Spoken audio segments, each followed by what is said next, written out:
Welcome to another how-to video. Welcome back to Howtify.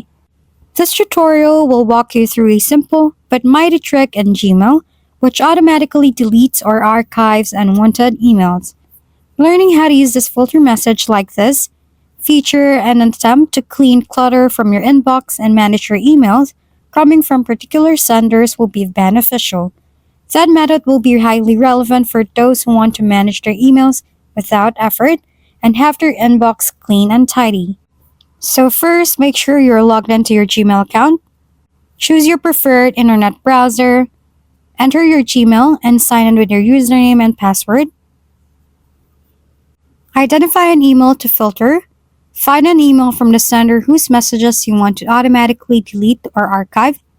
Open the email to show its content. For my example, I will choose LinkedIn. Create a filter for the sender. Click the three vertical dots and then click More Options. In the top right of the email, choose Filter Messages like this in the drop-down menu. Define filter criteria. In the pop-up filter settings, the sender's email address will be automatically included. You can, if you want, change the filter criteria to include filtering by subject or keywords.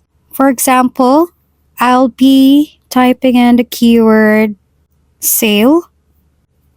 Define filter action. Click at the bottom right of the filter settings box, create filter, then click on the action that you want Gmail to do. To have the email automatically go to trash, select the radio button beside deleted. To archive the messages instead, check the box beside skip the inbox, archive it. Also, apply filter to existing emails, optional, if you want the filter to apply to the already existing emails. Then check the box labeled Also Apply Filter to Matching Conversations. Create the filter. Click on the Create Filter button to complete your settings. And now your filter is active, meaning future messages from that sender will automatically go into the trash or archive depending on what you have chosen. That's it for this tutorial. For more how-to videos, please don't forget to subscribe and hit the like button if this video has helped you. And don't forget to share your comments or suggestions in the comment box below. Thanks for tuning in and we'll see you next time.